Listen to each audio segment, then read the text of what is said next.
Beberapa hari sebelum proklamasi kemerdekaan Indonesia, Jepang membentuk Panitia Persiapan Kemerdekaan Indonesia atau PPKI, atau dalam bahasa Jepang disebut Dokuritsu Junbi Inkai.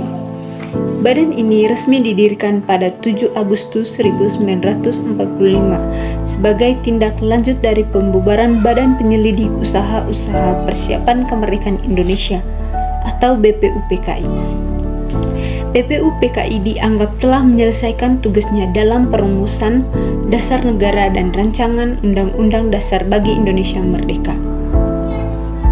PPKI dibentuk oleh pemerintah pendudukan Jepang sebagai langkah politik untuk menarik simpati bangsa Indonesia agar tetap mendukung Jepang di akhir Perang Dunia Kedua. Namun, meskipun dibentuk oleh Jepang, badan ini kemudian berkembang menjadi lembaga nasional milik bangsa Indonesia sendiri, karena seluruh anggotanya adalah tokoh-tokoh pejuang dari berbagai daerah di Nusantara. 3 tokoh utama yang berperan dalam pembentukan PPKI adalah Insinyur Soekarno, Dr. Andes Muhammad Hatta, dan Dr. Kanjeng Raden Tumenggung Rajiman Widyodiningrat. Mereka diangkat oleh Jepang sebagai wakil bangsa Indonesia dalam mempersiapkan kemerdekaan.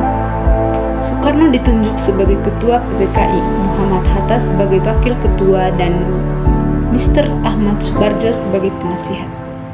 Anggota PPKI terdiri dari perwakilan berbagai wilayah Indonesia untuk mencerminkan semangat persatuan. Terdapat 12 orang dari Jawa, 3 dari Sumatera, 2 dari Sulawesi, masing-masing 1 dari Kalimantan, Nusa Tenggara, dan Maluku, serta 1 dari golongan Tionghoa. Setelah Jepang menyerah kepada sekutu pada 15 Agustus 1945, Soekarno dan Hatta memutuskan untuk menambah 6 anggota baru tanpa seizin Jepang, sehingga total anggota PPKI menjadi 27 orang. Tindakan ini menandakan bahwa PPKI telah berubah dari badan bentuk Jepang menjadi badan bentuk perjuangan bangsa Indonesia sendiri. Tujuan pembentukan PPKI antara lain: yang pertama, meresmikan dan mengesahkan pembukaan serta batang tubuh Undang-Undang Dasar 1945. Yang kedua, menindaklanjuti hasil kerja BPUPKI. Yang ketiga, mempersiapkan pemindahan kekuasaan dari pemerintah Jepang kepada bangsa Indonesia. Yang keempat, yaitu menetapkan Presiden dan Wakil Presiden Republik Indonesia. Yang kelima, membentuk Komite Nasional Indonesia Pusat atau KNIP sebagai lembaga sementara sebelum terbentuknya DPR dan MPR. Yang keenam, menyusun dasar pemerintahan bagi negara yang baru merdeka. Pada 9 Agustus 1945, Soekarno, Hatta, dan Rajiman dipanggil ke Dalat di Vietnam untuk bertemu Jenderal Terauchi, penguasa tertinggi Jepang di Asia Tenggara. Dalam pertemuan itu, Terauchi menyampaikan bahwa Jepang berjanji akan memberikan kemerdekaan kepada Indonesia pada 24 Agustus 1945, dan wilayah Indonesia akan meliputi seluruh bekas wilayah Hindia Belanda. Ketiganya kemudian kembali ke tanah air dan disambut meriah oleh rakyat Indonesia. Namun, setelah Jepang menyerah kepada sekutu, situasi politik berubah drastis. Golongan muda Indonesia mendesak agar proklamasi kemerdekaan segera dilaksanakan tanpa menunggu keputusan Jepang maupun sidang resmi PPKI. Desakan tersebut memunculkan peristiwa Rengas Dengklok pada 16 Agustus 1945. Di mana Soekarno dan Hatta dibawa oleh para pemuda agar segera memproklamasikan kemerdekaan. Akhirnya, pada 17 Agustus 1945, proklamasi kemerdekaan Indonesia dibacakan oleh Soekarno dan Hatta di Jakarta. Sehari kemudian, PPKI mulai menjalankan fungsinya secara resmi dan mengadakan 3 kali sidang penting pada 18, 19, dan 20 Agustus 1945.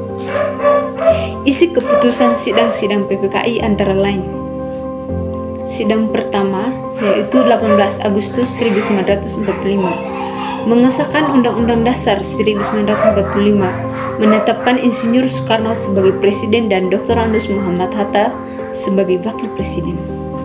Sidang kedua, yaitu 19 Agustus 1945, membentuk Komite Nasional Indonesia Pusat atau KNIP, serta menetapkan pembagian wilayah Indonesia menjadi 8 provinsi.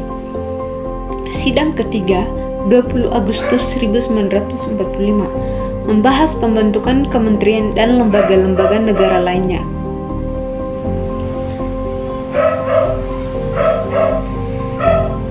Dengan demikian, PPKI berperan sangat penting dalam mengatur dan mempersiapkan segala hal yang berkaitan dengan berdirinya Negara Kesatuan Republik Indonesia. Walaupun awalnya dibentuk oleh Jepang, badan ini berubah menjadi lembaga nasional yang melambangkan kedaulatan dan semangat perjuangan bangsa Indonesia.